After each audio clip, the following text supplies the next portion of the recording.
Welcome to Recently Logged, where we've officially been doing this for 3 years. Ha ha ha ha ha.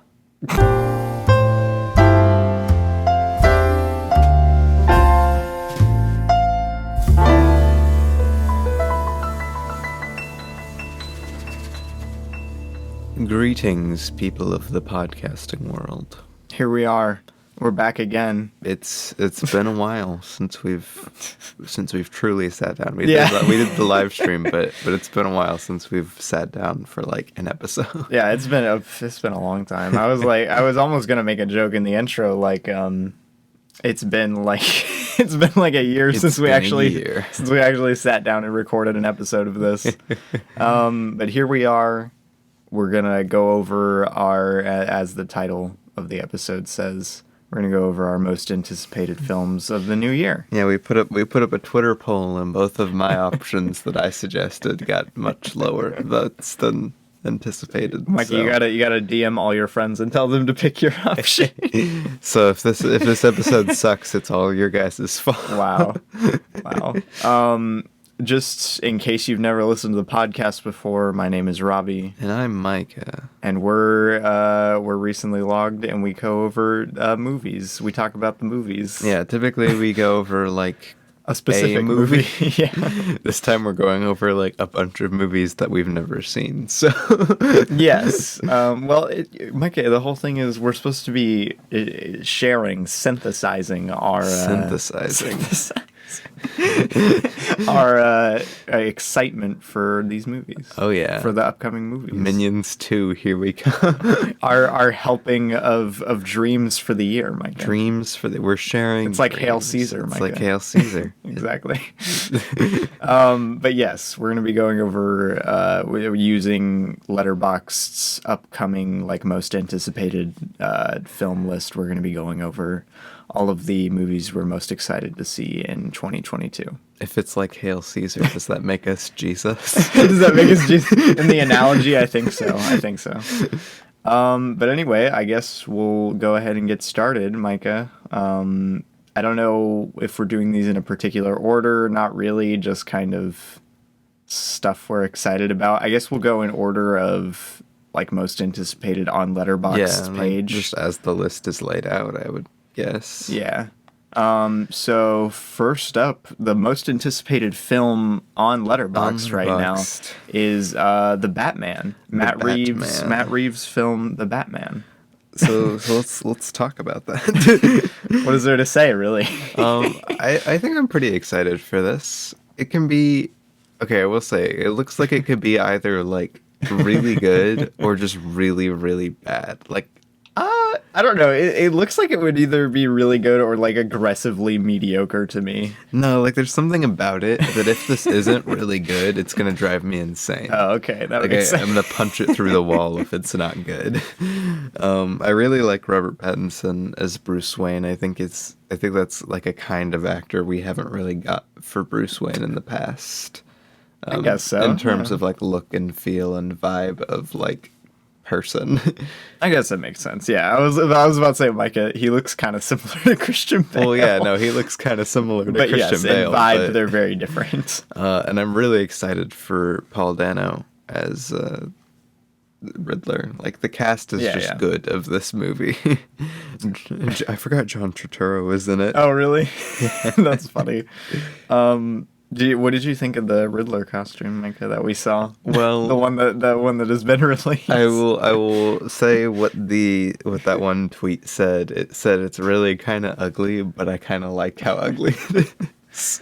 I kind of agree with that, honestly. My general thoughts. I've only seen the original Tim Burton for like the first Batman movie and the Dark Knight trilogy, and a couple animated movies. Yeah, already. Like I watched Mask of the Phantasm, but and the Dark Knight Rises. Oof. Or is it Dark Knight? Yeah, I think it's Dark Knight Rises. Yeah, part 1 and 2, which sucked. So those are all the Batman movies I've watched, and I don't know if I'm particularly excited for this one. Like. The trailer looks cool. I like the cast a lot. But Matt Reeves hasn't really like won me over as a director as of yet, so I'm a little like cautiously optimistic on how he would do directing a Batman movie. I really want to see his Planet of the Apes movies. Yeah, that's really the best way I think to gauge his style, because all we've really seen of his literally is just Cloverfield. And it's really hard to gauge a filmmaker's general style and tone and like consistencies when it's a found footage film. Yeah, I will say one last thing about Batman. I kind of agree with what you said. Like with the Batman media I've consumed, I'm not really entirely sure I'm that big of a Batman fan. Yeah, exactly. Like the Dark Knight, great film. Yeah, like the Dark Knight trilogy. Those are mostly well written.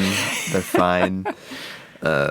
Mask of the Phantasm was good, but it's still fine. Like it's just not my cup of tea, but I'm hoping this will be good. I was about to say, if I wasn't such a big sucker for Christopher Nolan movies, I doubt I would really like Batman all that much. I've always liked the Rogues Gallery far more than the character of Batman. Yeah, the Arkham games are the most like into Batman I've ever gotten. That's the thing. Yeah, I was about to say, if you want to talk about good Batman media, play Arkham Asylum. It's a great game. But anyway, next up is Doctor Strange and the Multiverse of Madness. I thought it was and the Multiverse of Madness, but it's in the Multiverse of Madness. I'm gonna be honest real quick. Even with Sam Raimi directing, I really have almost zero interest in this movie. Yeah, I kind of share that sentiment. Sam Raimi is one of my favorite directors. Everything I've seen of his so far, I absolutely adore. But Benedict Cumberbatch as Doctor Strange, I've never been crazy about. Especially recently. Yeah, especially recently. Like no offense, but I really didn't like him in No Way Home.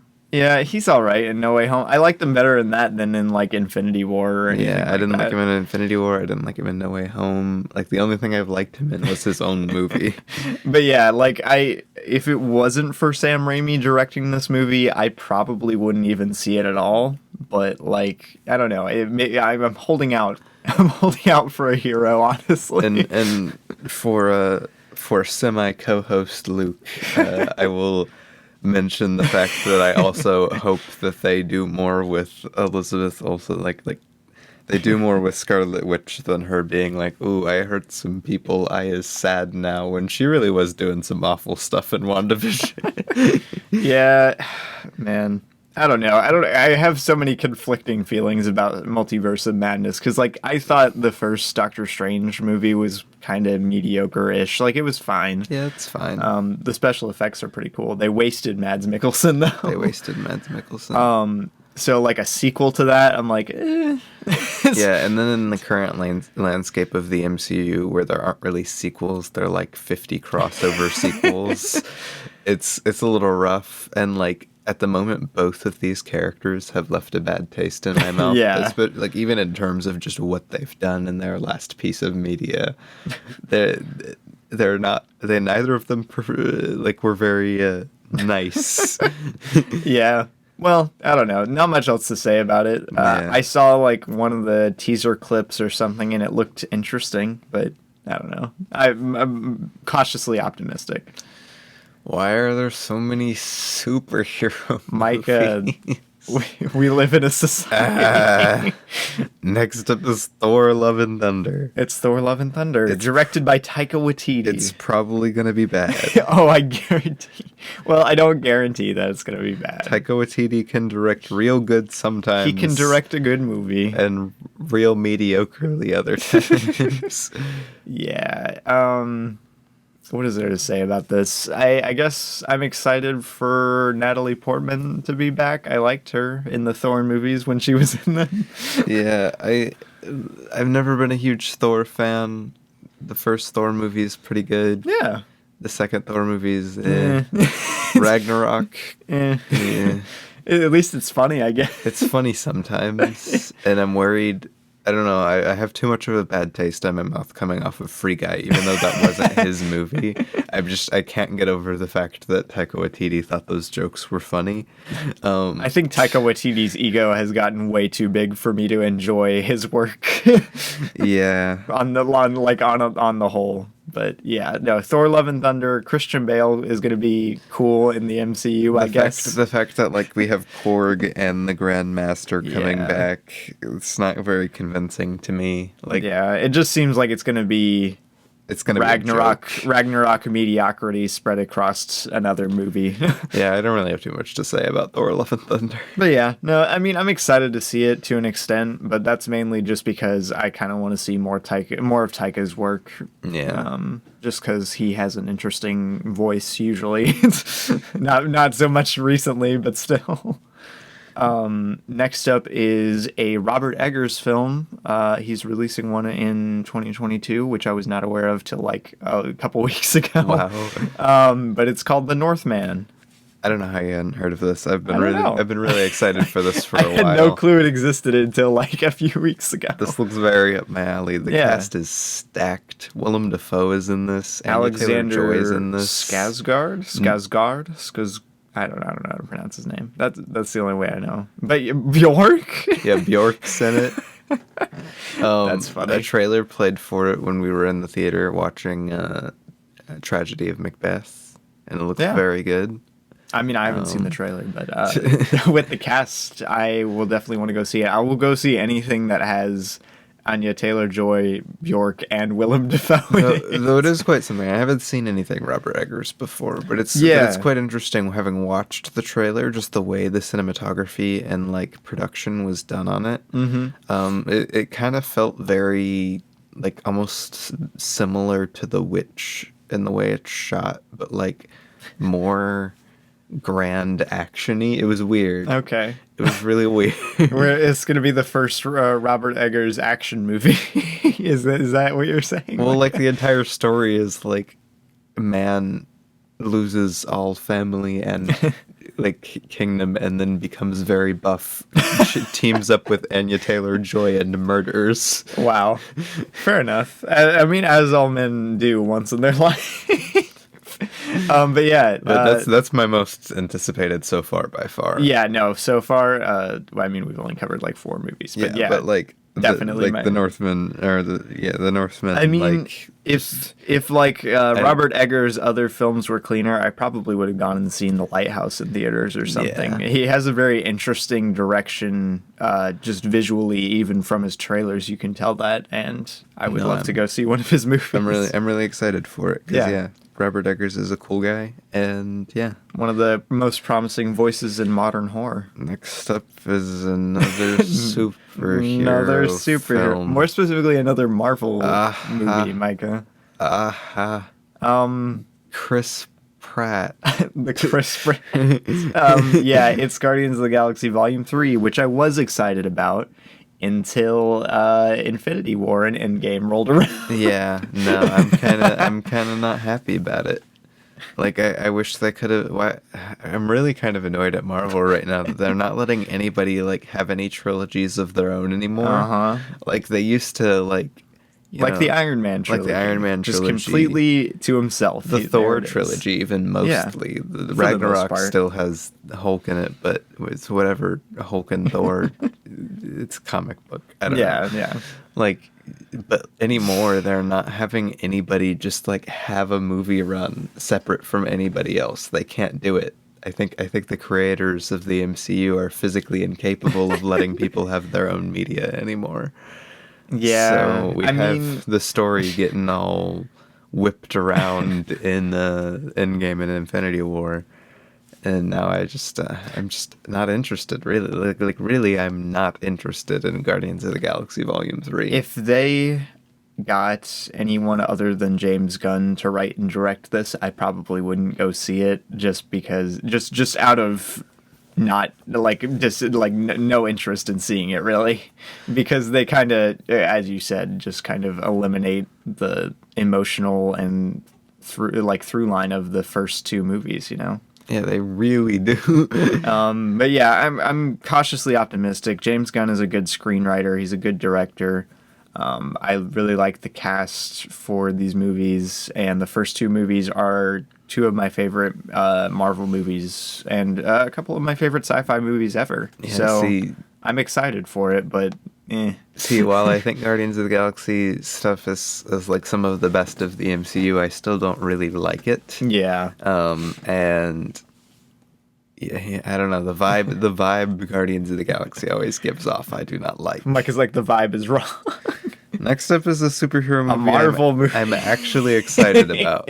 This one, we're talking Spider-Man Across the Spider-Verse Part 1. Heck yeah, we are. A very long title, but Spider-Verse is one of the best movies out there. Did we do an episode on Spider-Verse? I don't think we did. Were we doing the podcast when we were. So not back when we watched it, but we were doing the podcast back that year. No, I was about to say, because I was about to be like, are you telling me we watched it at an early press screening and then didn't do an episode on it? Yeah, no. Well, I think we launched the podcast in November of that year. No, we launched it after we watched it. Yeah. So, I mean, we obviously, we've mentioned it many times before. We are big fans of Spider-Man Into the Spider-Verse.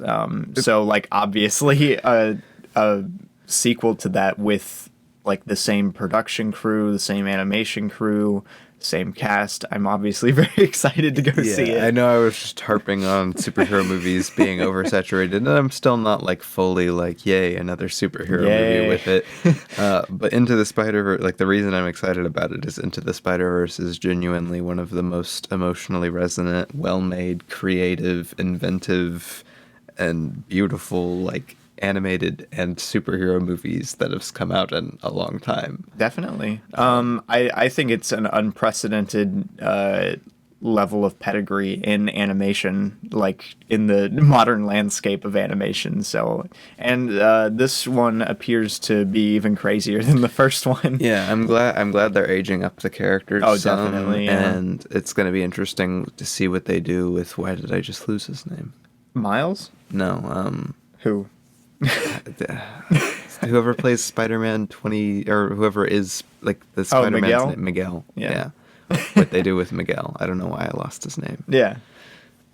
But we're really excited for it. That's my new most anticipated. Micah, I would rather go see that than The Northman. I don't know which is my more anticipated, because again, I feel kind of bleh towards superhero movies lately. No, that makes sense. Next up is another Robert Eggers film. I'm not sure if this one's going to come out this year. This doesn't have a release date yet. But I'd give it a shout out either way. He's doing a Dracula movie, or rather, more specifically, a Nosferatu movie. Which sounds very interesting. Again, everything we said about Robert Eggers, he's a very unique, creative guy. I mean, his other two movies are essentially horror movies, so giving him Nosferatu seems like a no-brainer. Yeah, I was about to say, I feel like every horror director has had their interpretation of Dracula at some point. Of a vampire story. Yeah. But I'm excited for it. Yeah. For the very similar reasons I'm excited for The Northman.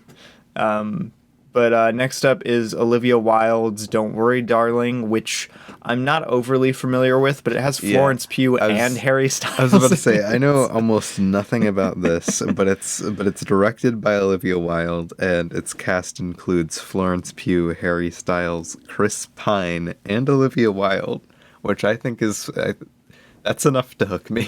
Yeah, and I mean, its genres are listed as thriller, mystery, and drama, which, I mean, given Olivia Wilde's backlog, just being book smart is really all I'm familiar with. Obviously she did Wake Up as well. But I do want to see one of her movies at some point. I haven't gotten around to Booksmart yet. But I heard good things. And it's Florence with Pugh. The cast like this and a director who is on the rise, I'm excited for it. Don't Worry, Darling. Intriguing. Yeah, I just haven't really seen anything from it. Exactly. It doesn't even have a poster outside of its just letters. Yeah. Words. Next up, another Marvel movie. Wakanda Forever. Okay. Chadwick Boseman is an outstanding actor, and I miss him.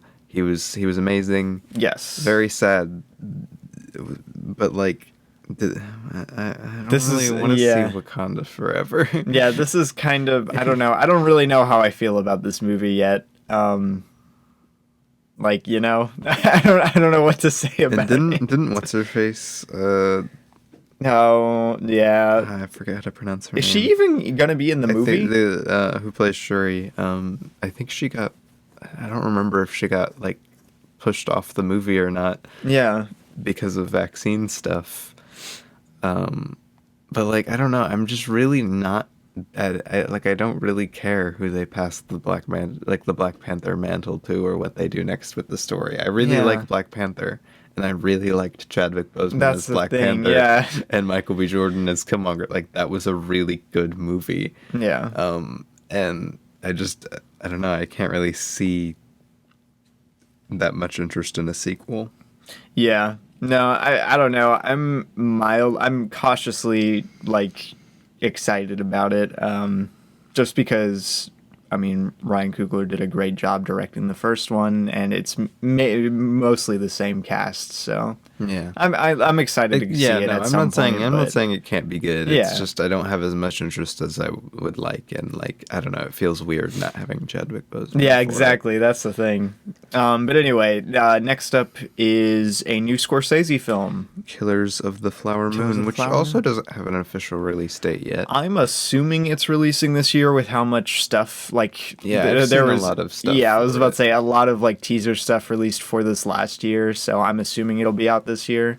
And it says Apple TV Plus on the poster, so I'm assuming that it's a Plus original. The cast of this is so insanely stacked. I can't wait to see Jesse Plemons and Brendan Fraser I was about in to the say same movie. Brendan Fraser returning to screen in a Martin Scorsese movie.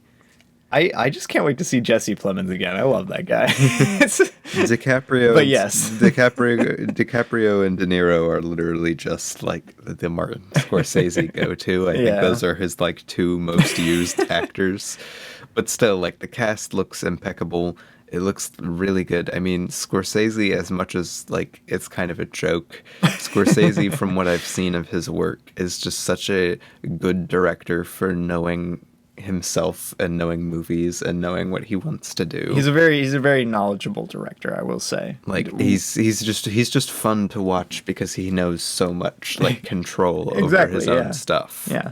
Every Scorsese film I've seen so far has such a good understanding of what it is and what it needs to do, and it just does it. So while like the premise itself isn't even like my Killers of favorite the Flower idea Moon, yeah. in the world, I'm extremely excited for this one. Yeah, based purely off of production crew and cast, I would be excited for this movie. That might actually be my most anticipated so far. Spider-Verse would be a close second, though. Yeah, so far that The Northman and Spider-Verse Yeah, are like the yeah. only ones that are up there. Next up, James Cameron's Avatar 2, like Yeah. 20 years later or something. I don't know. James Cameron, he's still doing it. I'll say a couple words about James Cameron. Okay. Or at least James Cameron's Avatar. It has outstanding revolutionary visual effects. James Cameron is a genius in the visual effects department. Indeed. He does outstanding, amazing work.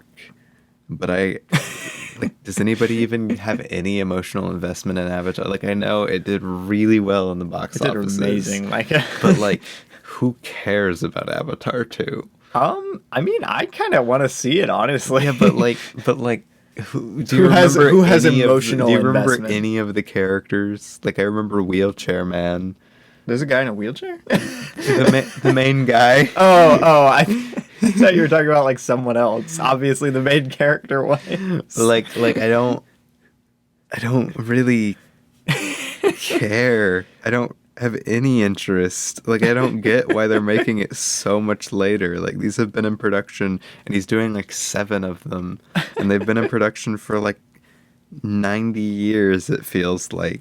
That's funny. Like, whatever, James Cameron. Yeah. I mean, I liked the first Avatar movie. Yeah, the first Avatar movie is fine. I don't know if I necessarily wanted a sequel to it. Like, where are they gonna go from there? You know. But yeah, no. I mean, I'm still excited to see it. Just I'm almost out of like morbid curiosity. Like, what could they possibly do with this? But yeah, weird. Yeah. Next up is Greta Gerwig's Barbie. Also no official release date. No official confirmed release date. Not much of the cast or anything about it released. But, so I'm not sure if it will come out this year, but it might. But Greta Gerwig. But yes, the Greta Gerwig train is chugging on very hard. And she is fast. a promising young woman. Wow. Barbie is played by Margot Robbie, and Ken is played by Ryan Gosling, and that is beautiful. I don't know how I feel about that. No, that's beautiful. That's amazing. I don't even care. Greta Gerwig is my hero. That is true. And it's gonna be a good movie. I don't even care. I don't even know what it's gonna be like. Like, what the heck, Barbie the movie? Like, it's live action. Is it live action? I think it is. I guess so. I don't know. I hope it is. Yeah, I hope it is too. I want to see Ryan's goofy little face. Greta Gerwig doing something animated would be interesting. That would be interesting. She seems like a very hands-on director. Yeah, definitely. But no, very excited for Barbie. Yeah, no, I'm like surprisingly excited for the Barbie movie. I didn't think it would happen. I'm not a big Margot Robbie guy, though. I don't know. I mean, she'll probably do fine as Barbie, though. I don't know. Who knows? Next up, the DC Woo, the DC What? Uwu. What? That's a 2023. Oh shoot, I'm totally off base here. The DC Uwu. The DC. Wow. The Floosh. The Floosh. From the director of It Part 1 and 2. The Flash. My God. With Ezra Miller and even the DCEU can't escape it. The Marvel trends, because this is the one that's bringing in like the multiverse for them, and Michael Crichton's Batman's gonna be in it. Michael Crichton or Michael Keaton? I would pay good money to see Michael Crichton's Batman. That would be hilarious. Yeah, I had no idea that Michael Keaton was gonna be in this movie, or Michael Shannon. So that's like, whatever. Well, Micah, you have to understand, I really honestly don't care that much about this movie. I put it in my watch list because I was kind of curious to see what they could possibly do with Ezra Miller's Flash. Yeah. That would be remotely interesting. Here's the thing. I don't really care about the DCEU. I don't really care about the character of the Flash. I don't like Ezra Miller. Exactly. I don't really like the idea of bringing multiverse into everything. Mm-hmm. So yeah, that's probably one of my least anticipated movies so far. Yeah, I more want to see it just out of like curiosity, especially now that I know Michael Keaton's going to be in it. But yeah, I don't know. Weird movie. Moving on. Death on the Nile. What has Kenneth been up to recently? He's got enough champagne to fill the night. You know, he won Best Original Screenplay for Belfast at the Golden Globes just last night. So here's the interesting thing about Mr. Kenneth. I like his acting. He's a really good actor. Yeah. I like some of his direction. He can direct sometimes, but he also has directed one of what I consider to be the worst movies ever made on the planet. That is true. But I mean, it was a bad screenplay, so I don't blame him. I don't blame him too much. Supposedly Belfast is very good. But yeah, Death on the Nile. Death on the Nile. I'm not a big Agatha Christie fan. I'm gonna be honest. Yeah, most of the film adaptations of her books I haven't been crazy about, but I've liked all of them at the very least. Yeah. So I'm excited for this. Gal Gadot is a very bad actress in most of the stuff I've seen her in. Like, she doesn't give very immersive performances. Russell Brand is in this. Oh my gosh. But after seeing the trailer for Death on the Nile in front of Licorice Pizza, I was kind of sold. I kind of want to see it now. Robbie. Armie Hammer is in this. I know. That's a major L. Big L, honestly. Though it is hilarious if you watched the most recent trailer anyway. They literally do their heart. Like Armie Hammer plays one of the main characters in this. And I don't think they show his face once in the entire trailer. I think it's so funny. It's hilarious. But yeah, Death on the Nile. I want to see if they truly have enough champagne to fill the Nile. Yeah, they better have enough champagne to fill the Nile. But yeah, I'm excited.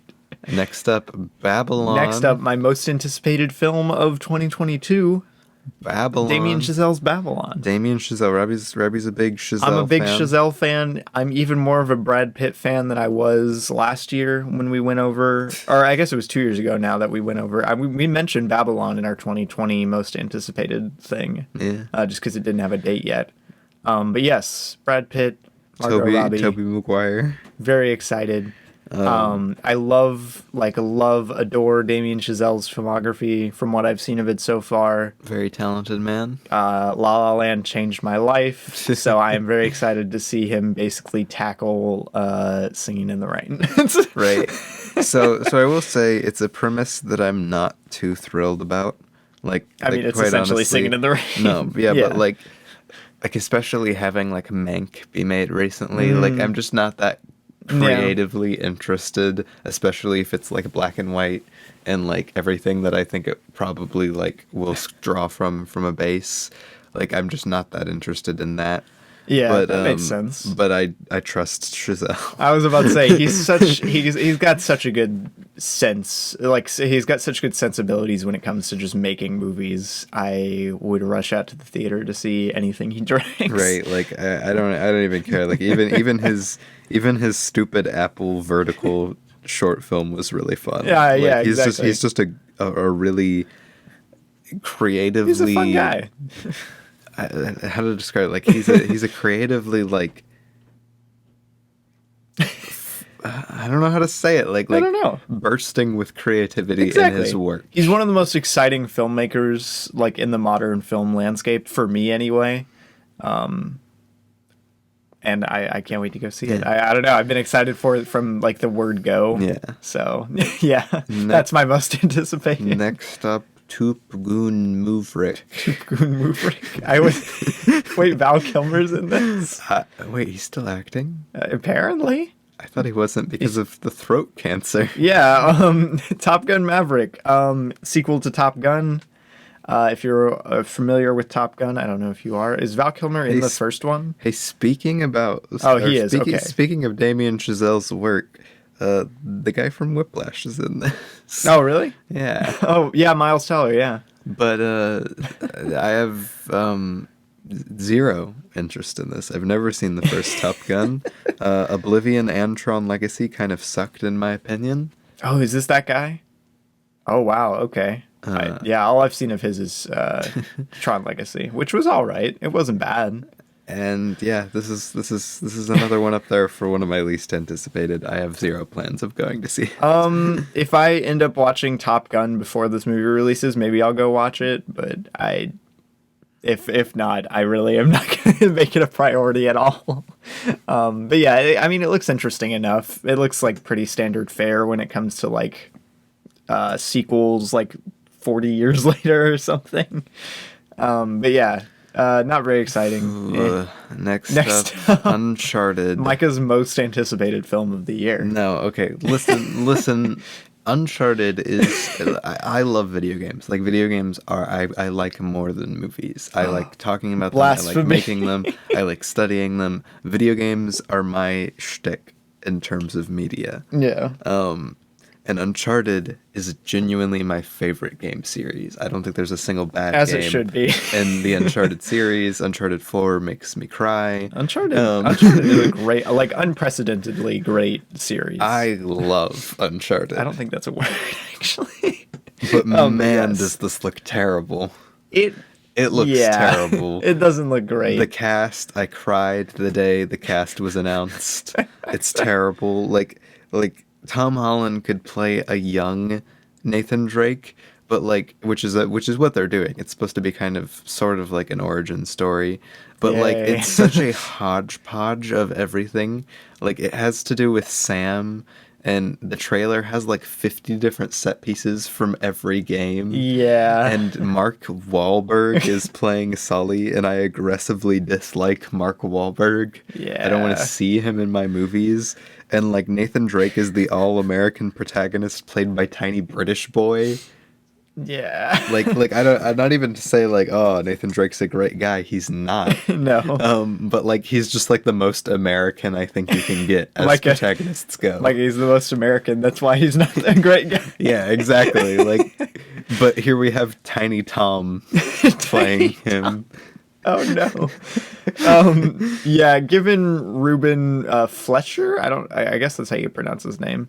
His backlog, I am not especially excited for Uncharted the movie. Plus the VFX, and I know it's the trailer. The VFX just don't look that good. No, they don't look that good. I doubt they gave it that big of a budget. No, yeah, exactly. But I mean, Antonio Banderas is going to be in it, so I'm a little excited. I'm at least a little excited. I like him. I love the Uncharted games, so I'm a little excited, but cautiously. But I will say this always and forever. That's my last thing for Uncharted. Yeah. It's exactly what the guy who voices Nathan in the games, I forget his name, said when they told him that they were making an Uncharted movie. He was like, I don't think anybody will be happy with any Nathan Drake put on screen. I don't even think they'd be happy if I was playing Nathan Drake on screen, because quite frankly, at the end of the day, what Uncharted fans want is more good Uncharted games. Uncharted is such a cinematic experience to play through. I always say, like, whenever I hear something about the Uncharted movie, I'm like, the games are the Uncharted movies. the games are literally movies. So why would anybody want to do a movie with people that aren't, like, Uncharted? Yeah. That they can't play also. Yeah, no, it's a bad idea from its inception, and given the cast and crew associated with it, I'm not super excited. Yeah, like, I could see why you'd think it would be a good idea to adapt Uncharted, because, they're so movie-like, but the reason they're so movie-like is they're movies, essentially. Essentially, yeah. Next up is a film from director David Yates of the Harry Potter series. We've covered quite a few of his movies before. Fantastic Beasts, The Secret of Dumbledore. Yeah, the next Fantastic Beasts movie. Okay. After Crimes of Grindelwald comes this one. Okay, but first Fantastic Beasts movie, which was also directed by David Yates, who can direct a good movie, was pretty okay. Yeah. Which goes to show you that it's not his direction, it's the writing by she who will not be named. Oh my God. On Crimes of Grindelwald that makes it so terrible. Holy moly, it's a bad screenplay, man. It's such a bad screenplay. At least this time around, they grabbed Steve Kloves. She's still on the writing credits, but Steve Kloves is back. Steve Kloves is a good writer. But I have zero interest in this. I don't like Jude Law as Dumbledore in the slightest. I've kind of gotten over Harry Potter. Ezra Miller's here. Don't like him. Yeah. Mads Mikkelsen is here. But, like, I don't like the character of Grindelwald at all. Yeah. Newt Scamander, I don't find that interesting of a character, and his side characters seem like they're getting relegated or delegated to, like, way off the map side characters in this. I don't even really want to go see it. Well, then don't go see it, Micah. I really thought these movies got killed by the way Crimes of Grindelwald performed. If you would have asked me to lay money on if a new Fantastic Beasts movie was going to come out, I would have bet against this movie releasing ever. It's insane.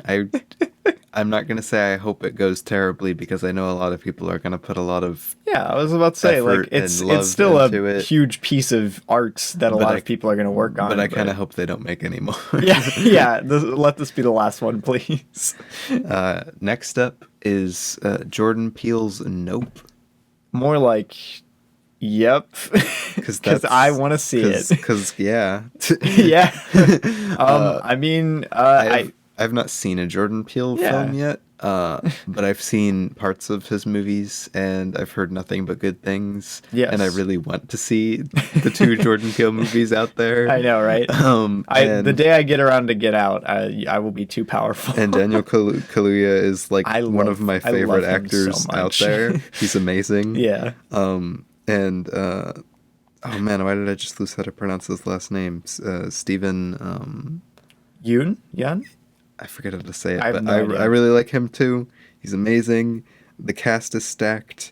The director he's just had such a really unique and fun first two movies that, like, I really can't wait for this, because this looks like it's going to be something a little different from his normal work, even though not too much of is released about it. And I'm just really excited for it. Yeah, I was about to say, on the cast alone, I would probably go see this. Brilliant title, too. Good stuff. Nope. Nope. Okay, but yes, I'm very excited to go see it. I don't really have anything else to say. Yeah, I mean, there hasn't been too much to release about it. I guess we can talk about Morbius. Mobius. Lorbius. From the director of Life and Safe House, Daniel Espinosa. Yeah. Morbius. I don't like Matt Smith. I don't like Jared Leto.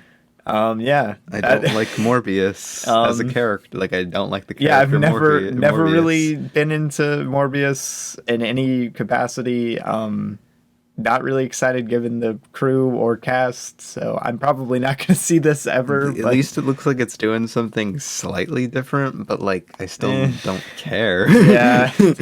Honestly, one of the most boring movies we've even talked about. This is okay. For context, this has been the first movie we've mentioned in here that is not in my watch list. Like to go see. I really couldn't care less if I ever see Morbius. Next we have Sherlock Holmes 3, which technically does not have a release date yet. No release date. But I'll just say I'll say what I'll say. Didn't like the first one. I can't even remember if I've seen the second one or not. Like Robert Downey Jr. is honestly really annoying as Sherlock Holmes. So grating. Like I can't stand that accent he does, and he's just not a fun Holmes to watch. No. He's one of the most grating and boring interpretations of Sherlock Holmes I've ever seen. And Jude Law as Watson just doesn't even make sense. So, yeah. This is the second film we've mentioned that is not in my watch list. I was very much not a fan of the first RDJ Sherlock Holmes movie, and I likely will never see the second or third one. Jurassic World Dominion. Why'd you turn into one of the Beatles for a second? But yes, Jurassic World Dominion. Which shouldn't have a colon in the title? Jurassic World Dominion? They usually do. Yeah. Okay. But Colin Trevorrow's directing this one again. Which, to be fair, he directed my favorite of the world stuff so far. I mean, there's only been two. And Fallen Kingdom or whatever wasn't that good. Yeah, I don't know. Chris Pratt is not that fun to watch in these. Yeah. Bryce Dallas Howard's she can be fun. That's the thing. Most of the characters in these movies are just kind of boring. Yeah. Like the Jurassic World movies, not Jurassic Park. Jurassic World has had it's just very uninteresting character stuff. Yeah, I was about to say very mediocre movies just because all of its character stuff and commentary and everything has just been so basic and kind of vanilla. Yeah, like all the commentary stuff is like, okay. Yeah. Yeah, we get it, guys. That's Jurassic Park. It's what we've been talking about for like 30 years. Maybe 40 at this point, I don't know. Yeah. But like, I don't know. I'm still interested, especially like they have me slightly hooked just on the concept of this movie. I just want to see what they do with it. Yeah, I'm actually kind of like more excited about this one than I was about Fallen Kingdom. Yeah, no, I definitely am. Just because I think it's an interesting premise to like take it into like a full on like. I hope they just make it like a sci-fi world, like like pull a Cloudy with a Chance and Meatballs 2. Pull a District 9, like pull a District 9, like like just have fun with it. Yeah, do something interesting with your concept, please, movie. Yeah, no, I'm cautiously optimistic about it. I'm not a big fan of Trevorrow's Jurassic World, the first one. I think it's pretty boring. Yeah, and his short film wasn't that good. Yeah. Battle at Big Rock. I'm excited for it though. It could be very good. Yeah. I think it's weird still that they're bringing back all the old guys, like whatever. All the old cast, yeah. They can't just and I think it's literally just because their characters aren't interesting enough to do anything. Micah's like, what are we gonna do? Our characters are boring. Bring in the old ones. Bring in the old ones. On. Everybody loves them. I figured we'd mention this, even though it doesn't have a release date yet. Yeah, I'm not sure. I doubt it'll come I out doubt this it'll year come out this year. With all the production troubles it's been having. But if it does come out this year, it's one of my most anticipated. It's Rian Johnson's Knives Out 2. Heck yeah. The sequel to Knives Out. Dude, them announcing the cast for this was like them announcing the Oscar winners on Twitter. Everybody was very excited. I'm actually really excited. A lot of these like actors and actresses, I wasn't like overly excited to see like individually. Like if you told me that Ethan Hawke was going to be in the new Knives Out movie, I'm like, yeah, whatever. But the fact that all of these people are going to be together on screen is very interesting to me. Under Rian Johnson's writing and direction, with Daniel Craig still here. like Knives Out is one of my favorite movies out there. Yeah. And I just think it's such a fun idea. That like it did well enough that Rian Johnson can make more of him. It was kind of his passion project for a long time. Yeah. And B, like the fact that they're actually doing the whole, it's a different Benoit Blanc mystery, and they're not trying to carry over any characters. It would have sucked so bad if they would have tried to continue it. That would have been rough. What these really should be is just little fun serialized mysteries. Exactly, like Sherlock Holmes, but like goofy. Yeah. But yeah, very excited for Knives Out 2, obviously. Don't know when it's going to release, but it's up there for anticipated. Next up is my man McQuarrie's Mission Impossible 7. Christopher McQuarrie. Yes. Yeah, I mean, for anyone who's listened to anything from like season 3 or even season 2, you know that we're big fans of Mission Impossible Fallout. So obviously I'm very excited to see the director returning once again for another Mission Impossible movie. Yeah, the one thing I'll say I'm kind of sad about with Mission Impossible 7 and 8 is that one thing that was always really fun about the Mission Impossible series is when it wasn't doing that big, like, kind of final plot feeling stuff between Rogue Nation and Fallout. They all got to have like really fun, unique things about them. Yeah. And Christopher McQuarrie is doing the last 4 Mission Impossible movies, counting Fallout and Rogue Nation. Yeah. So like I am a little bit worried because as much as I trust like that Christopher McQuarrie can direct a really good action movie. Director, yeah. Even Jack Reacher, which we just watched recently, was still like it still had good direction. It was just a lot more sloppy than I was about to say it was it was kind of a shoddy screenplay. Yeah. But it was very well directed. But I am worried that like because he's such a style specific director that the stylization of the movies will get kind of boring over. I could see that a little homogenous. Yeah, yeah. I'm excited to see Vanessa Kirby in these movies again, though. She was great in Fallout. Also, they're bringing Haley Atwell in, which I think is funny. Shout out to Haley Atwell. I really haven't seen her in much, Micah, but she's fun. Mission Impossible 7 is actually going to be an Agent Carter movie. Oh no!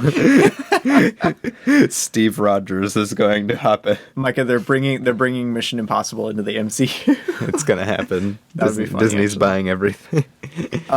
Next up. One of my most anticipated movies of the year, just based off of its trailer, Everything Everywhere All at Once. Directed by Daniel and Daniel. Exactly. So yeah, this is the Daniel and Daniel of Swiss Army Man. Oh, cool. I didn't know that. I hadn't looked at who was directing this at all. And okay. I saw the trailer while I was watching Tragedy. Man, you got cooler trailers than I did. And it looked really fun, and like I've seen a couple things about it before, and it just looks really fun and goofy and interesting. I cannot wait to see this. I will say I am worried about it a little bit in terms of movies overall, just from a premise level, that it will be kind of, I don't know, like stories like this are so easy to be kind of bleh. In feel. I could see that, yeah. Like such a massive, like 20 different versions of her doing this random quest to stop this goofy person from turning everybody from all of the multiverse into confetti. Exactly, yeah. Like again, I'm hoping it'll be goofy enough, and it looked goofy enough and like fun enough to carry that through. I'm honestly like I will be rooting for this movie when it comes out, because want it to be good. It's so bad. The cast looks phenomenal. I really just want more movies in like the modern landscape to just be goofy and crazy. Yeah, and like with these directors, with this cast, the only thing stacked against it currently is the fact that the Russo brothers are producers. Dang. They're not the worst, Micah. They can produce a good movie. Next up though, Deadpool 3. Deadpool 3 doesn't have a release date. That'll be coming out in 2022. Yeah. But I don't really care because I don't really want to see a Deadpool 3. Yeah, I don't know. It looks like it's going to be... And it's going to be the MCU one too. Yeah, I was about to say, it looks like it's probably going to be bad. Don't take my word on it though. Yeah, and Deadpool officially killed Ryan Reynolds' career. And I don't even like Ryan Reynolds that much, but he hasn't acted in anything else but Deadpool 0.5 since he played Deadpool. Wow. I wanted to give a quick shout out to my year of rest and relaxation, new Yorgos Lanthimos film. There's almost nothing released almost about it. No details about it yet. No cast. No release date no or poster. Anything. But Yorgos Lanthimos, cool man. I've not seen any of his movies yet. I have my fingers crossed that I will want to go see this one because like he sometimes tackles concepts that I'm not comfortable going and seeing in a theater. Same thing with Robert Eggers. The reason I haven't seen a lot of his movies. But given his reputation, I'm excited to see a new film from him. The Lobster. The Lobster, exactly. But yeah. Watch Colin Farrell be... Plus, he just has a really cool name, Yorgos Lanthimos. Right? Yorgos Lanthimos is so fun to say. Exactly, yeah. Shout out to Yorgos Lanthimos. Fun name. Next up, we have The Unbearable Weight of Massive Talent. I do have The Unbearable Weight of Massive Talent. We also had this trailer in the theater for this. I did get this one in my theater. Of course you did, because it was Licorice Pizza. Yeah, I went and saw Licorice Pizza in theater. So, having seen the trailer for this twice now, having seen the cast, seen the concept, seen the director, this is either going to be an absolutely hilarious, off-the-walls, goofy movie. Yeah. Or really, really, really mid and boring. Yeah, I was about to say, I have a really bad feeling that it's about to be a super boring movie. But if it's not super boring, I have a feeling that I'll really like it. Like even from a conceptual level, this could either be the worst thing or the best thing. Yeah, for those who don't know, it's a movie about Nicolas Cage, the actor, going to an eccentric fan's party. And the eccentric fan is played by Pedro Pascal. Literally the greatest. The two of my favorite actors in all of Hollywood, and they're going to be in a movie co-starring together. Right, but like at the same time, the fact that it's like an action comedy and like it seems like from the trailer that they're actually going to do a lot of action movie stuff, and even some of the jokes in the trailer are I don't know, they were kind of funny. But it's a trailer. Yeah. Anyway, and I'm very excited for it. Yeah. It just could also be really terrible. I was about to say, I honestly, the first time I heard about this movie, like I heard about like the general premise that like Nick Cage was going to be playing himself in a movie back in like 2019 or 2020. I don't remember which it was. And I was like, that sounds amazing. I cannot wait to see it. And I'm still just as excited, if not more excited to see it. Yeah, no, I'm really excited for it, even if I do think it could be pretty bad if like very easily. Yeah. Next up, we have Guillermo del Toro's Pinocchio, which I've had in my watch list for like 5 years. Yeah.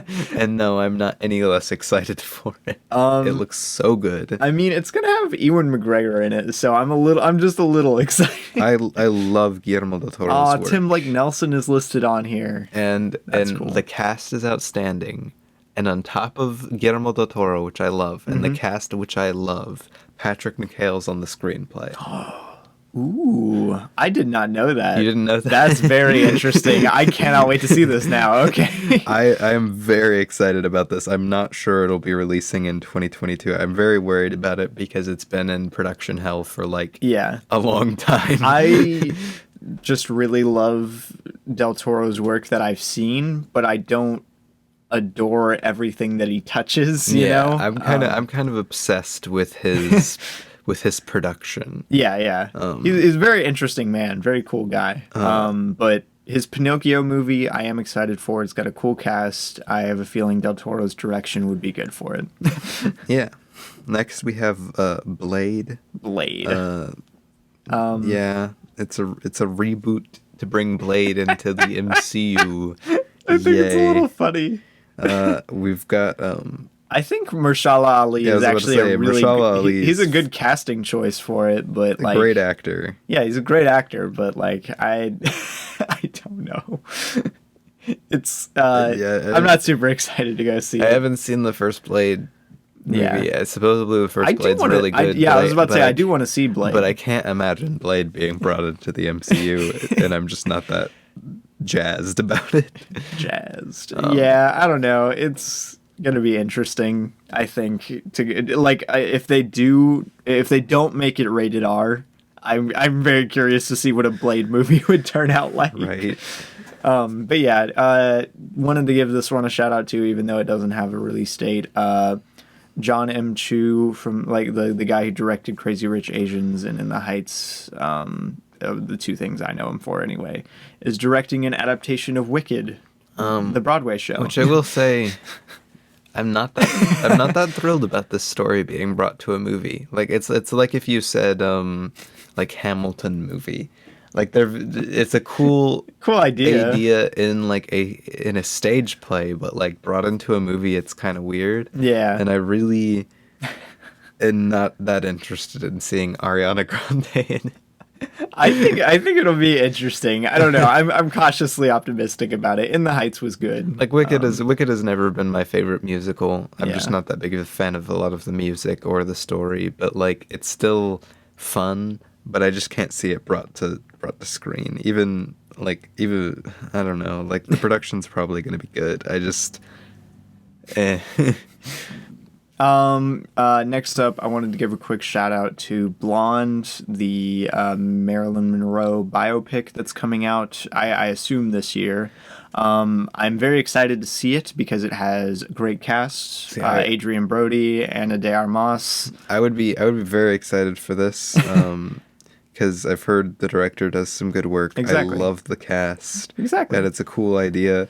But I also heard that like it's gonna be very not clean. Yeah, I'm a little. I mean, think about Marilyn Monroe's life, Micah. Yeah. I'm a little scared that it might lean into NC-17 territory, which in that case I won't go see it. I'm pretty sure they announced that there is at least going to be a NC-17 cut of it out.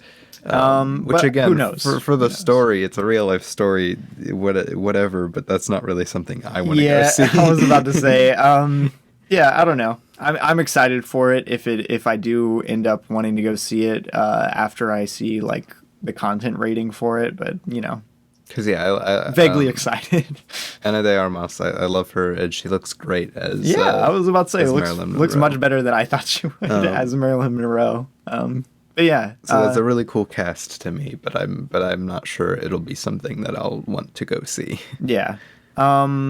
Next up on our roster is James Wan's Aquaman and the Lost Kingdom. Oh yeah. Which I was a big fan of James Wan's movie last year, Malignant. We did an episode on it and everything. And I liked Aquaman to an extent, not really a bunch, but you know, it was fun enough, I guess.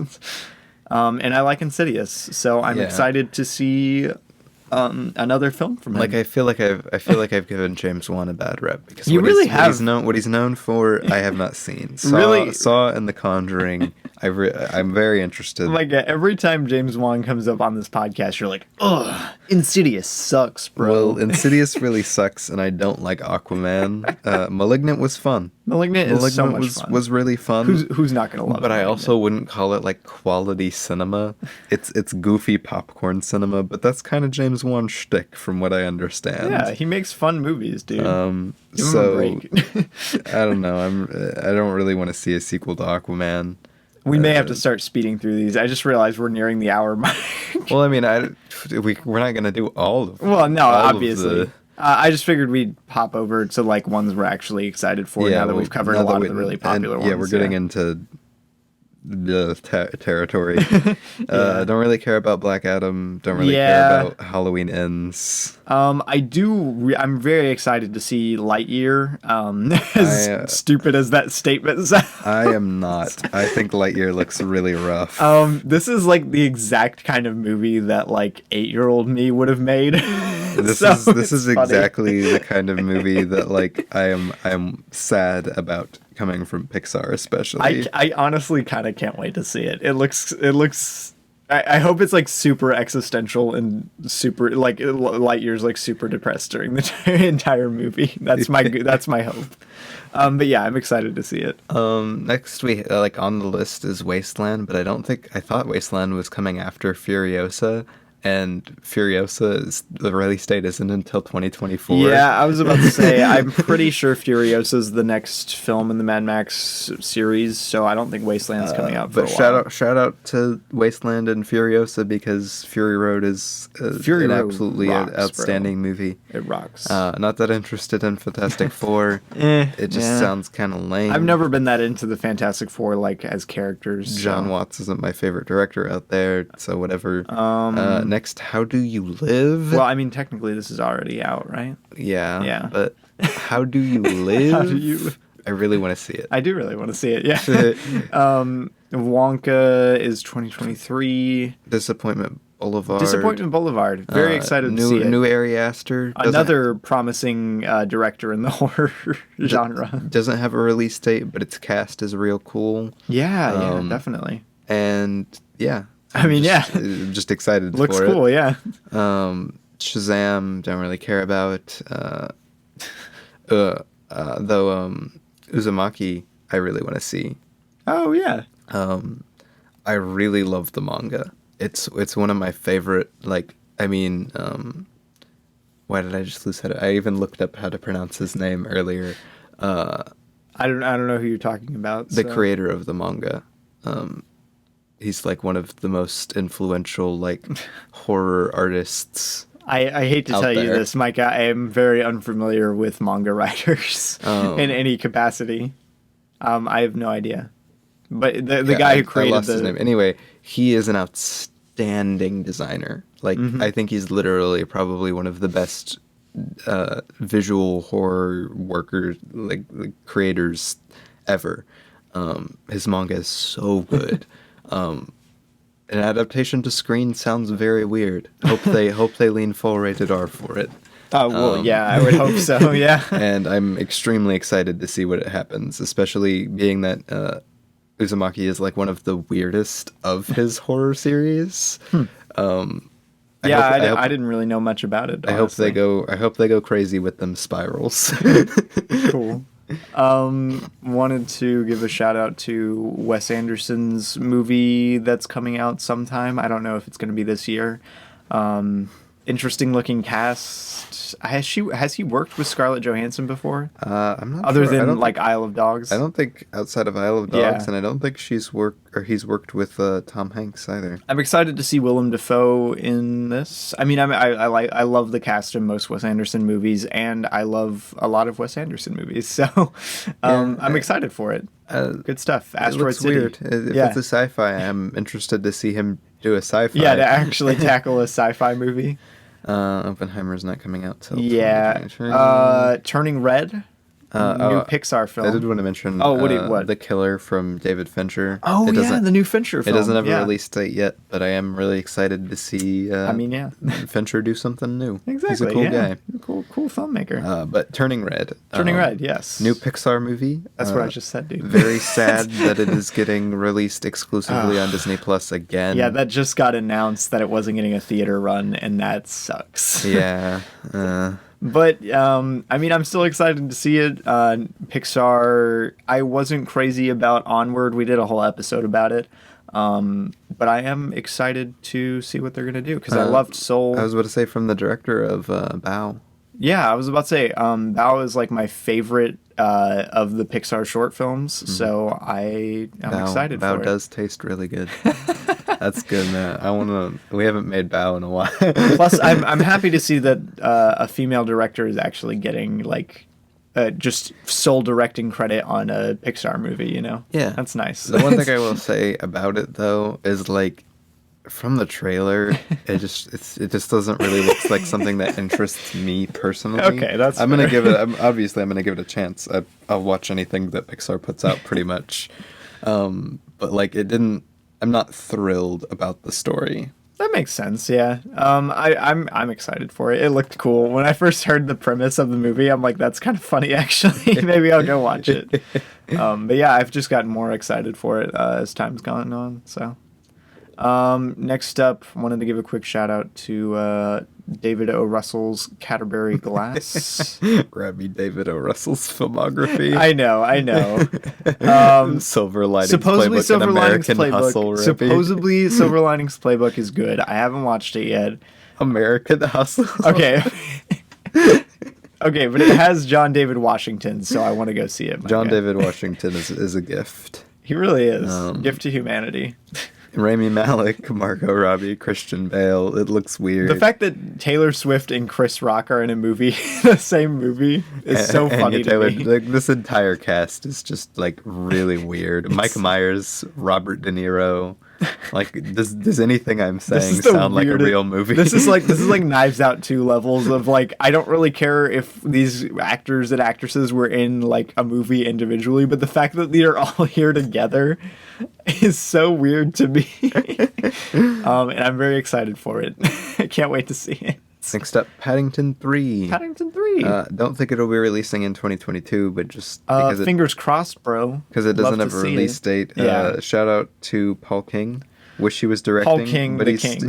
he's still in the writing room. Paul the King. But I do want to say Mark Burton is not my favorite director. I really like Curse of the Were-Rabbit, and Madagascar's pretty fun. Yeah. But like, I'm just not that thrilled with most of his filmography. Fair enough. I don't know. I think with a good screenplay, Paul King can make a good movie. But with without a good screenplay, it's not going to come anywhere near good. I think his direction is nothing to write home about most of the time. Yeah, and I think Mark Burton is like one of the main writers on it. Oh, interesting. Okay. Because like he's credited before. I just don't really like his writing that much. But the rest of the writing team, including Paul King, mostly are just workers who have done Paddington stuff. Yeah. I want to give a quick mention to Legally Blonde 3, which I'm a big fan of Legally Blonde, the first one. Micah still hasn't watched it yet, though. I watched like half of it.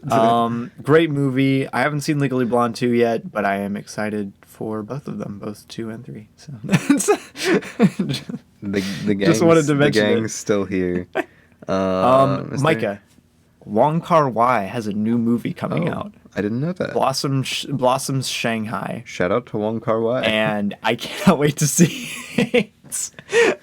Yeah, I love Wong Kar-wai's work from what I've seen of it so far. I very much want to see more of Wong Kar-wai's work. The fact that he has a new movie coming out, it's like finding out. Okay, so I was very unfamiliar with Paul Thomas Anderson's work watching There Will Be Blood. Very unfamiliar with PTA's work. So I was like, There Will Be Blood, loved that movie. And then I saw that he was doing a new movie with Licorice Pizza, and I was like, oh my gosh, a director that I love is making a new movie? That's so weird. That never happened. Robbie's seen In the Mood for Love, and now he's... Yeah, I've seen In the Mood for Love. Now he's geared up. And now I'm so excited to see more Wong Kar-wai movies. Yeah. It's very much my speed. But yes, Blossoms Shanghai. I want to call it Shanghai Blossoms for some reason. But yes, anything else I'm very exciting. There's a new Brendan Fraser movie coming out. I'm not sure if it's going to be this year, but The Whale. Oh yes, Sonic 2. I'm like, new Brendan Fraser movies. Mike is like, oh yes, Sonic 2. I'm really happy Brendan Fraser's back acting. I love Brendan Fraser. Yeah, I was just excited to see him again. Sonic 2 is coming out, which is going to be very weird. Idris Elba, baby. Like, it's going to be very weird. Yeah, it is. Like, Like it's gonna be very weird. Yeah, I don't really know what to say about Sonic 2. I liked the first Sonic movie that we got. It's not great. Jim Carrey's really fun in that movie. Jim Carrey is the highlight. Ben Schwartz as Sonic is fine. Not great. I wasn't really. I'm a big Sonic fan, but he seemed like, and I know it was how they were playing him in the movie. Like, it was literally how the character was written in the movie. Because I like Ben Schwartz, but it just felt very like weirdly immature for a Sonic character. Mm-hmm. Like Sonic is usually. I mean, Sonic. He is an immature character. Well, yeah, he's immature, but he's not like little kid-ish. Yeah, exactly. Usually. He's more like 20-year-old who has nothing to do. Yeah, exactly. But yeah, Idris Elba as Knuckles, top tier cast. We've got the classic Tails voice actor. I'm pretty sure. And Jim Carrey coming back as Robotnik, so... I'm excited. I'm more excited than I probably should be for Sonic 2. New Taika Waititi movie also is coming out. Next Goal Wins. Doesn't have a release date, though. Baby Driver 2 doesn't have a release date, but I don't even know if it's going to happen. Yeah, exactly. Another Robert Eggers film. It's not coming out this year. Robert. Not coming out this year. He can't put out. Micah, what if he put out The Northman, Nosferatu, and The Night? What if he pulls a Ridley Scott and just releases like 3 movies back to back in theaters? That would be hilarious. But I seriously don't. I don't even think Nosferatu is coming out this year. Yeah, probably not. Now You See Me 3. Goofy. I haven't even seen the first one. Minions, The Rise of Gru. I want it to be The Rise of Gru Stewardess. That would be the only way I would be here to watch it. If they as a diehard fan of the Despicable Me franchise and universe, all of those movies are like a cut above the rest. I honestly, if we got to see Robbie, the return of Gru Stewardess... How are you saying this completely straight? If we got to see the return of Gru Stewardess, I would honestly probably break down and cry just in the studio. Robbie, why does that minion have braces on? It looks so bad. This movie looks so bad. Minions is one of the worst animated modern movies I can think of. Oh yeah, no, it's bad. It's just see, the thing is, it's not even that bad. Like, it's not even that bad of a movie. It's just so aggressively boring. It's a pain to watch. And like the minions are so aggressively terrible anymore. Exactly, yeah. Like everything is just terrible. Even if it's not like awful, it's terrible. Like I actually like the idea of a lot of the jokes in Minions. Like it's good concepts for comedy, and then they just are so boring. It's so boring. Why is it so boring? Yeah, Minions Rise of Gru. I will go see it to see if Gru Stewardess is in it. And then I will move on with my life. Mamma mia, it's a Chris Pratt. Jack Black is Bowser in the new Jack Black is Super Mario Brothers movie. Seth Rogen, Anya Taylor-Joy. Seth Rogen is Donkey Kong. This is going to be really weird. Chris Pratt and is probably Mario. Bad, because not only is it a video game adaptation, but they didn't cast an Italian actor as Mario. That's so weird. Why? I don't know why they didn't, Micah. I really, honestly have no clue why. It's such an obvious choice. Like, Mario's voice is probably his most iconic feature. Exactly. I don't even care about the color of his overalls, if he has a hat or no hat.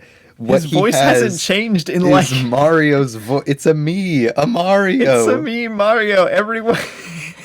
And why would they cast Chris Pratt? Why would they cast this man? It's so terrible. Like I'm going to watch this movie, but that alone is such a terrible decision. I'm going to die. By the way, though, one of the directors, the co-director of this, is a co-director on Teen Titans Go to the Movies. Oh, cool. I like that movie. Hotel Transylvania, Transformania. At least it's fun to say. I am a fan of the Hotel Transylvania series, not ironically like the Despicable Me series.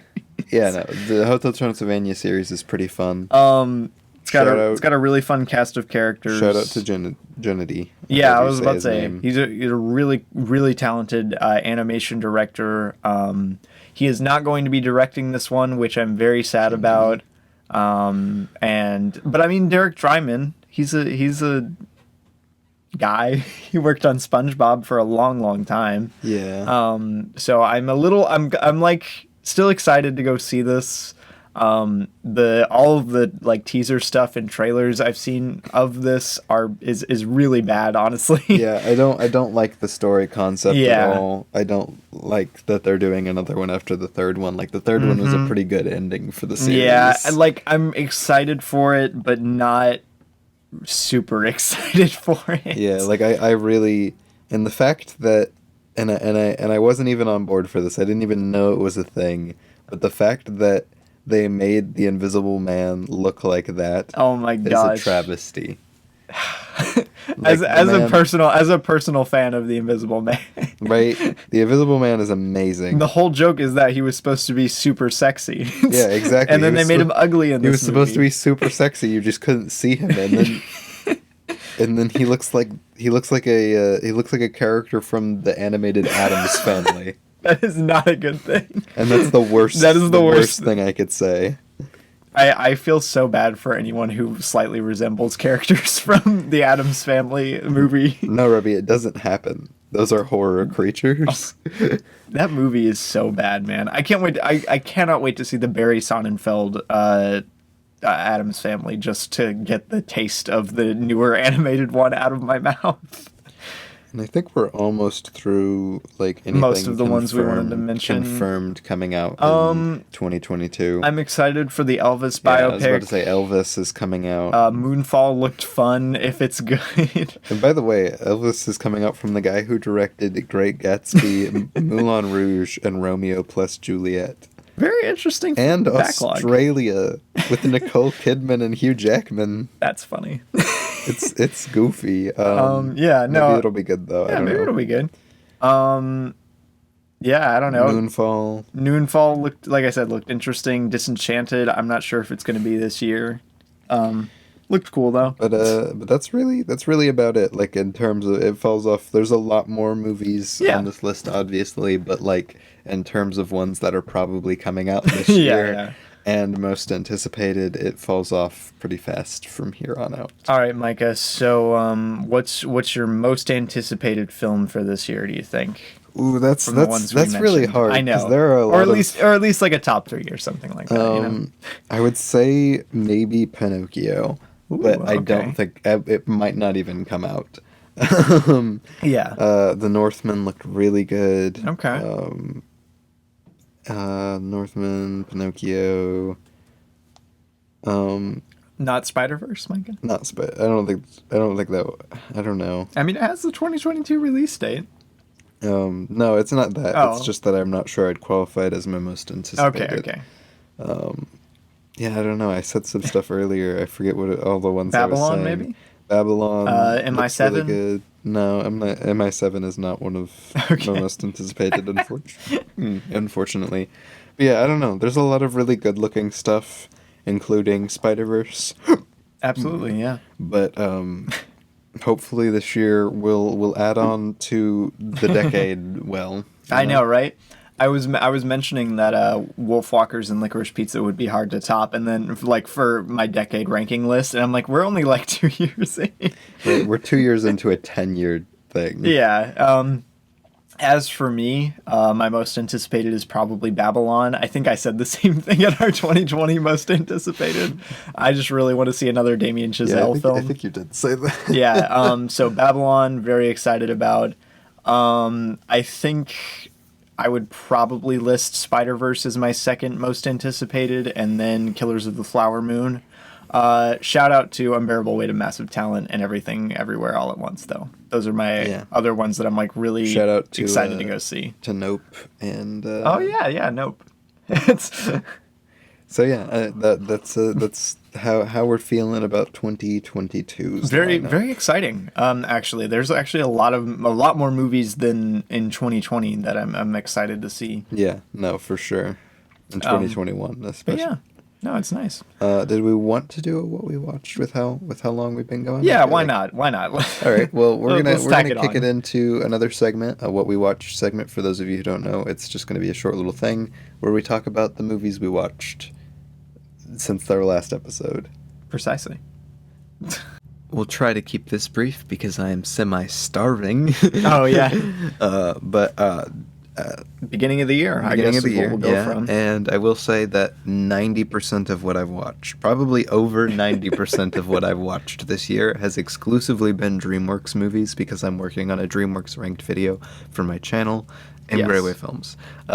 Yes. But I'm not going to talk about those for this, just for the sake of I've watched a million of them in 10 days, and save that for the video.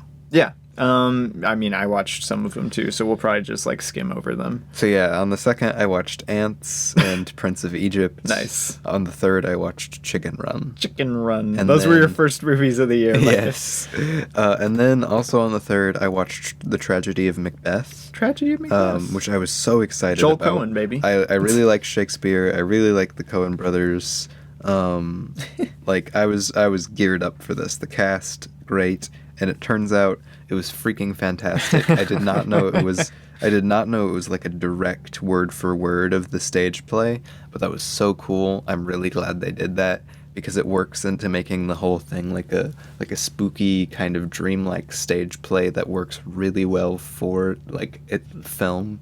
Like the sound design is outstanding, the cinematography, and especially I just said the cinematography. Especially like the production design like blends together to make a very dreamy, really unique, creepy experience.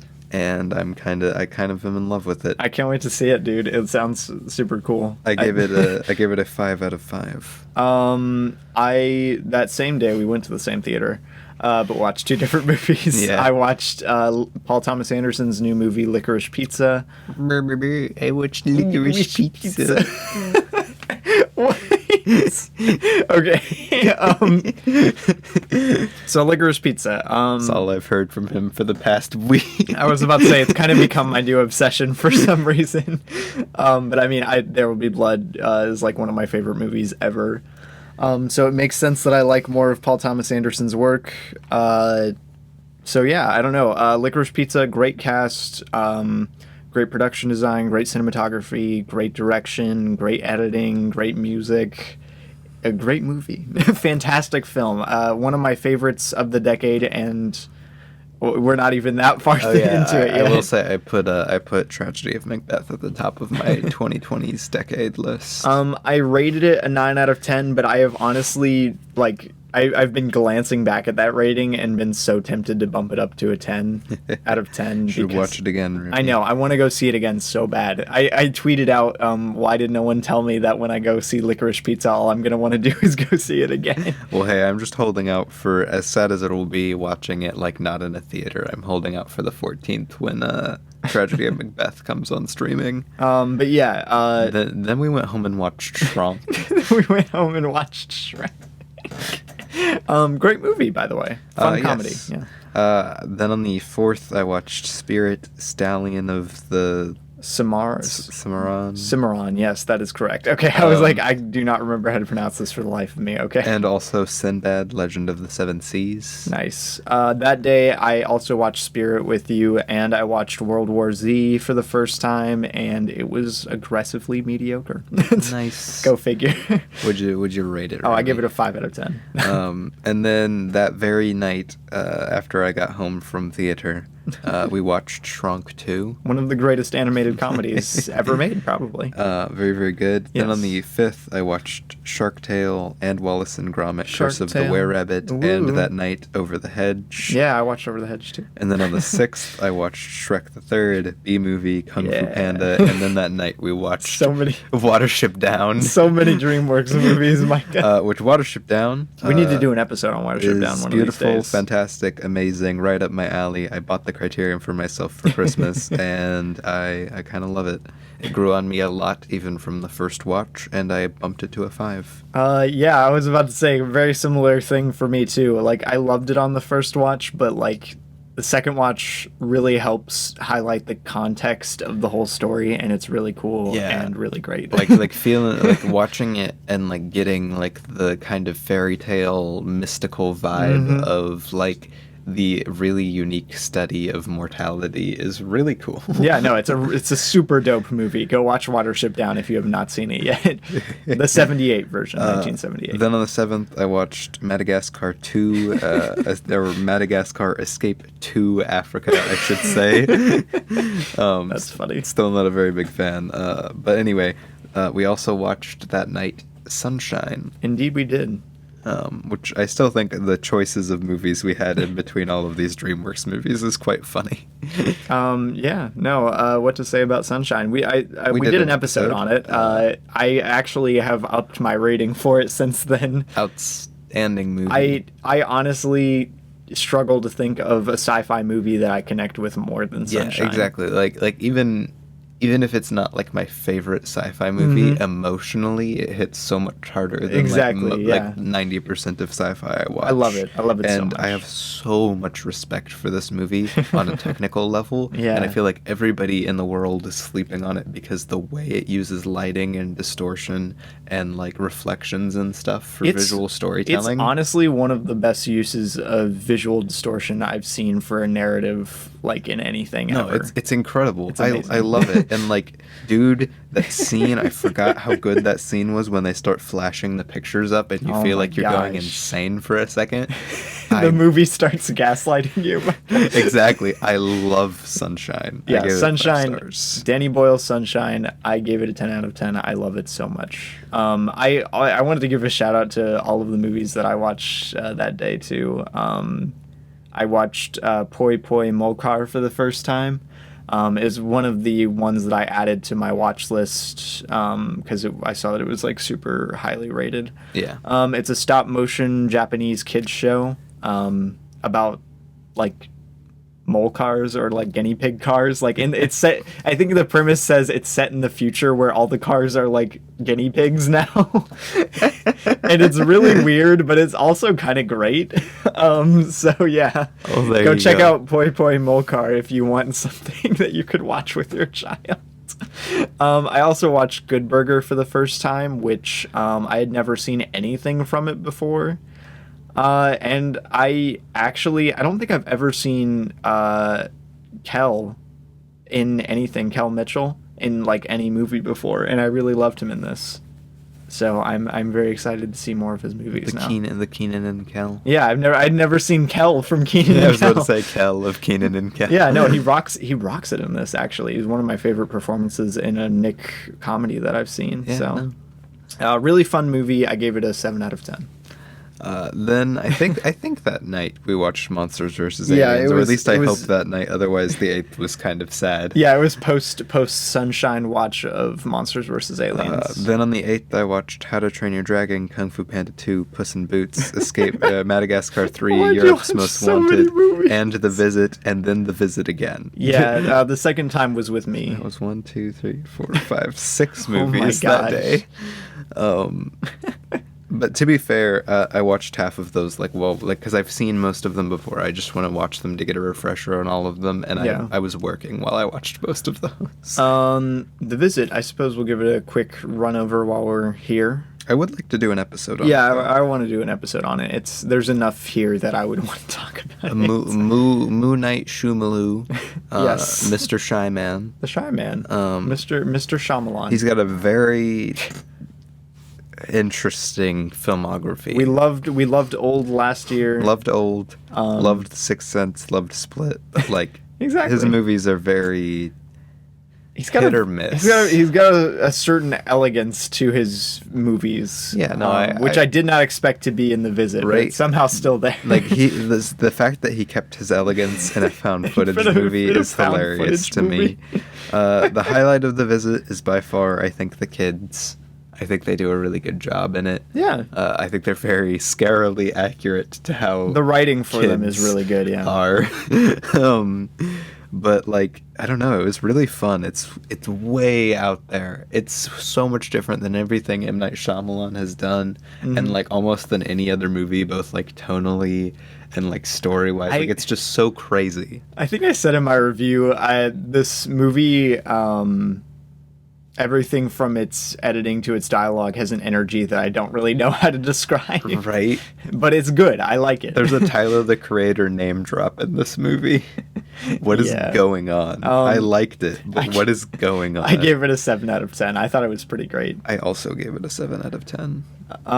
That same day, or well, I guess like we watched The Visit pretty late, but yeah, I watched Ocean's 11, the old one, and it's pretty much just as mediocre as everyone says it is. Fun production design, kind of a meh cast, especially compared to the Soderbergh one. It's so hard not to compare this to the Soderbergh one, because the Soderbergh one is so good. Yeah, Soderbergh. I think I said in my review, Soderbergh's adaptation really highlights everything that's holding this one back from being great. So in that sense, watch Steven Soderbergh's Ocean's 11 because it's a great remake. It's like The Thing levels of quality remakes here. Yeah. But yeah.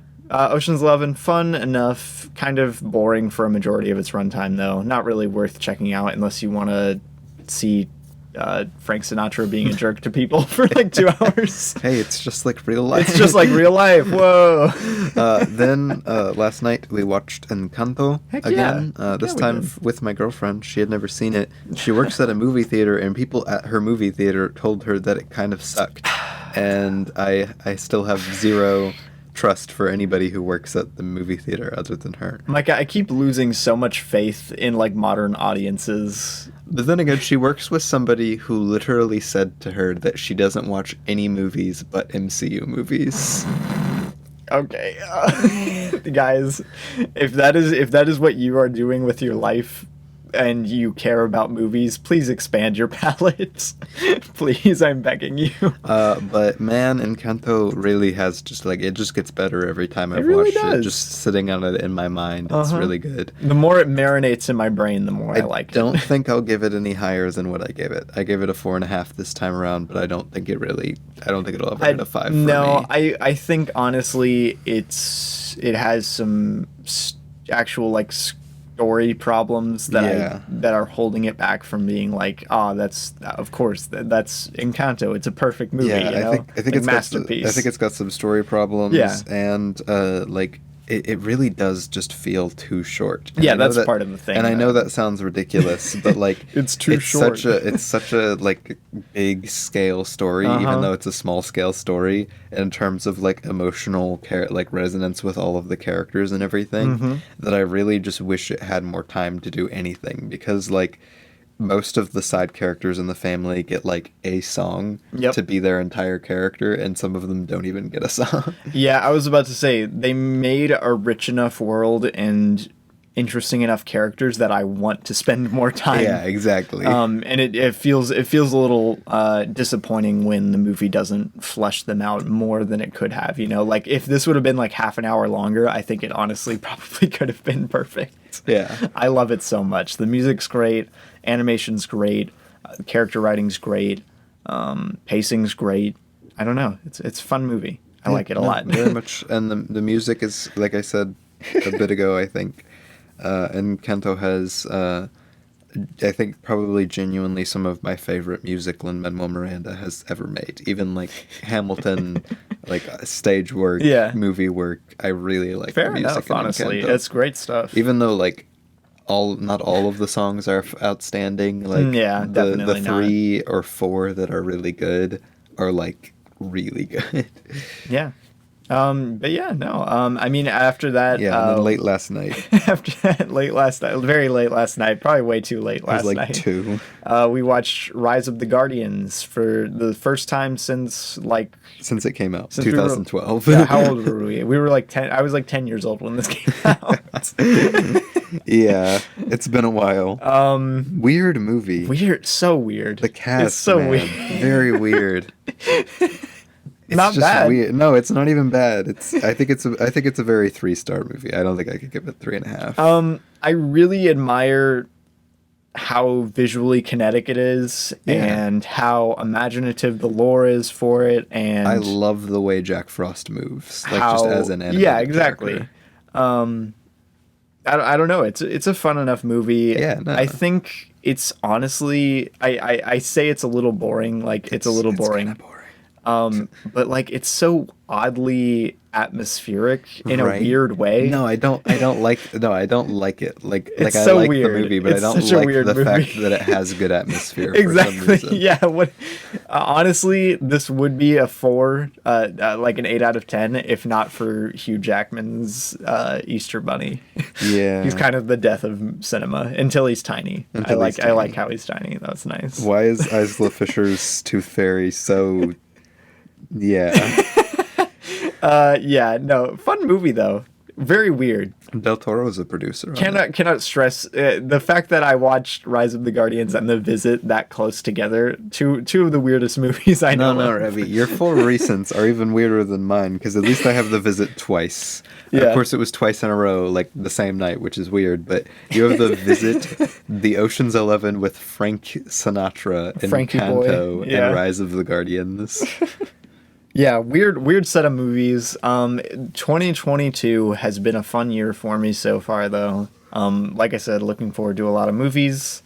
I guess tell us what your most anticipated movie is.